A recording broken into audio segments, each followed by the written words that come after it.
Hi there, it's Michelle again from My Fashion Tutor. I thought I'd drop by and do this tutorial basically on repeat patterns. Now, basically every pattern that is created, whether it be wallpaper design or a textile print, needs to have a master template of a pattern. And what that template does is once repeated, it would form a complete pattern all over a print, etc. So normally, as I said, every pattern has a template, and the template is basically a tile, a square, which is the smallest dimensions to a pattern that is required in order to make a repeat. So let me just show you what I mean. So in this instance, we can see that this is the repeat, and basically what we're looking at is where does the pattern start and where does it restart again. So if I look at this pattern, for instance, I've got this thick navy blue line, and I'm looking to see where it repeats again to give me an idea of where it's restarted. So this is a really simple way of doing it. So everything in this square only has been repeated once, and then if I look again, it starts to repeat. So I've got my thick navy line, then I've got my two thin turquoise coloured lines. So basically the pattern has already started to begin again. So it's really important when you're thinking or identifying a repeat pattern. So for instance, for those of you who are design assistants who are just starting out, you may be asked to maybe be given a fabric where someone wants you to amend the colorways to some fabric, or create a new design but using an existing pattern as inspiration. So this is quite useful to understand how patterns would be identified so that you can create them quite easily in Illustrator. So this square basically is what we see here. That is the repeat, which I've shown you. So when I try to repeat this, I've used my black arrow tool and I've held my Alt key down to duplicate this and move this pattern down. You can see that it's starting to look like this all over pattern that you see on the right. So it's the smallest basic denominator or dimensions in centimeters or millimeters that you can get out of a pattern. That being said, the repeat could also begin from here.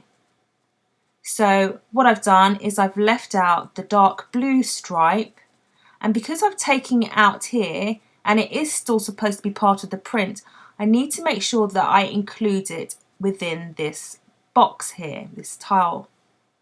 And I'm going to call this the master template.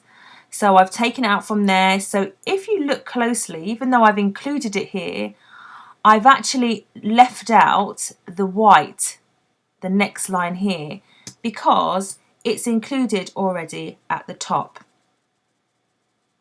Okay, let me go on and show you another example. So we have a check, okay?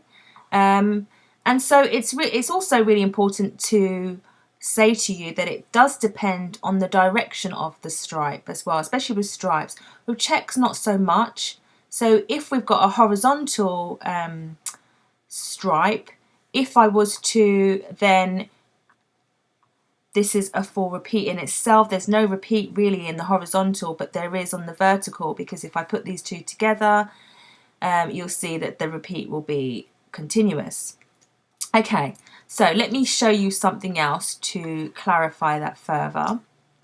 Now we have this check, and again I'm just looking at this check and analysing it to see where do I see the same thing over and over again, repeated over and over again. So if I take this square for instance, I can see that it's repeated here, and I can also see that it's repeated here.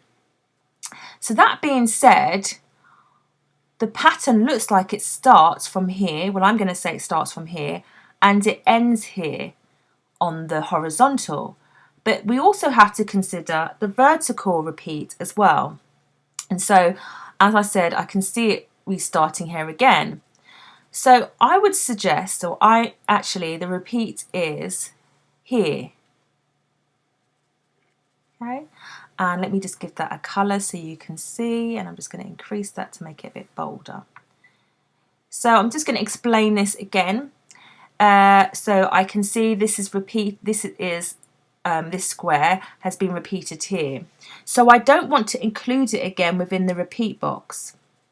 Now I'll show you what happens if I do that. And as I said, going down the pattern, I can see all the check. I can see that this again is repeated here. So I don't want to repeat it at the bottom. But I'm just going to do it to show you. I'm just going to include those just to show you why this is not the correct repeat. So let me just get this pattern, and I'm just going to copy it over here so you can have a look. I'm going to just clipping mask it so that I've got the master here. Now if I put these together now to form what I see going on here, you can see actually that it's not the repeat at all. It hasn't duplicated the pattern correctly. Okay, just move that down. Okay, so as you can see, I've got 2 rows of this darker blue section, and so it hasn't actually been the total, it's not the correct repeat that I've selected. However, as I said before, just delete that one, this is the correct repeat. So this is a template of the repeat here. If I get this square now and try to repeat it again, both horizontally and vertically, you can see that the pattern is correct. It has duplicated correctly, and it does illustrate or represent the all over print that's on the right hand side. Okay, let's look at some more that I'm going to go through some more, looking at some different scenarios, and let's see whether we can work out what the correct repeat is on the next one. So we've looked at a horizontal stripe repeat, but now we're going to look at a vertical repeat. Now again, as I said, we really need to be looking at where things are duplicated twice, or begin it where the pattern looks like it starts again. And so what I tend to do when it gets quite busy in terms of the print or the fabric you could be looking at, if it's a very busy print, sometimes the best thing to do is look at something on that print that is the most prominent. So for instance, these fine lines, after a while when you start looking at them, they can make your eyes go a bit funny. So I would suggest you use stuff that is quite bold or unusual in the print to identify where the repeat is. So I'm going to use this really thick red stripe because it's quite bold and it's easy to pick up again and again. I could use this colour as well, but I'm going to use the red. So as I said, the print has to have a start and a finish, and it's very important where it starts and where it finishes. So let me just show you where this would be. So it could be starting from the blue, but as I said, I'm going to use the red here. So I'm going to move this over. So as I said, it's really important where you start the line or the actual template box, the master box. So you can see I've started it before this red box here, this red stripe. So therefore I need to finish it before the red stripe because we're going to have the same problem that we had with the stripe, the check, sorry. So again, if I move this over, you can see that it can start from basically anywhere as long as it is not repeated twice in this template box. So I've started from this white section here and I've stopped it just before that white section starts again. Now because this is a vertical stripe, it's continuous, it doesn't have a vertical repeat, it does have a horizontal repeat. So you can see this is the horizontal repeat. It doesn't have a repeat that goes down the vertical because it's a continuous line. Okay, so if I show you again, let's have a look. This is the repeat that I've outlined to you. And if I get this again, if I duplicate it to the below and then I move it again, duplicate it again so you get an idea, you can see that I have the same repeat as I have on my right. Okay, let's get a bit more difficult example so that you get as much knowledge of repeats or identify them as possible. This is a kind of random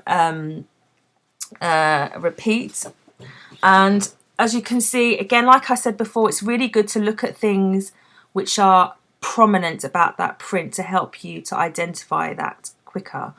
So we can see that the purple's quite prominent, so I'm going to use that as an example. So as you can see, this is where the repeat is. It's the purple's there, and so I've included the purple within this repeat tiled box or template box, and I've not included it here again because it's already there. So I've not included it at the top, but I have included it here, and you can see the next colour is this pale sort of tobacco colour, or muted tobacco colour, and that starts again there. Then you see the light blue, and then you see the other blue. So you can see that is where it's repeated to the other side. Okay. And if we look about it in the horizontal, we've excluded this orange, but we've included it in here. And so we can see the next pattern from that orange is this pale. We haven't included it here. Okay. So sometimes what people also tend to do is they go to the internet to have a look at different patterns in order to do some variations of it. And a common error is you shouldn't do this, you shouldn't really do this. If you are going to take a print from inspiration, you should actually change it. But the problem is, if you are going to use it from the internet, you have to make sure that you make a good selection or a good choice when looking at repeat patterns to use as inspiration. So I say this because when we look at this print, originally you would assume that the repeat would actually be here, because as I said before, it's where the pattern starts again. So we can see that there's this V there, and then it started again. So really you'd think the repeat would be one strip of this all over pattern. But we have a problem, because remember we said that when we have a repeat pattern or a master of the template, we need to be able to repeat that pattern numerous times, and it should make a full complete all over print pattern or embroidery, etc., etc. So whilst it does repeat on the vertical, on the horizontal, when we select it and try to repeat this same master, which we're saying the master, on the vertical, we can see that it does not match. Okay. And a couple of things that you need to make sure when you're looking at prints for inspiration, or you want to use something internet and adapt it, is if we look here, the top colour here is pink. Okay, but when we look at the bottom colour of the original, it's this more cerise or neon pink colour. So we know that when we put these two together, they're not only going to not match in colour, but they're not actually going to match in the pattern, because we can see that it hasn't been cropped in the right place. We almost want it to be that sort of darker pink colour, and we also need it to be cropped in the right place. So it's really important that when you use inspiration from the internet, that you actually understand whether that inspiration is going to help you to create a repeat pattern. So I hope that's been informative for you, and I hope you feel a bit more confident about identifying repeat patterns, and I will pop back with a video to show you exactly how you can create them from scratch.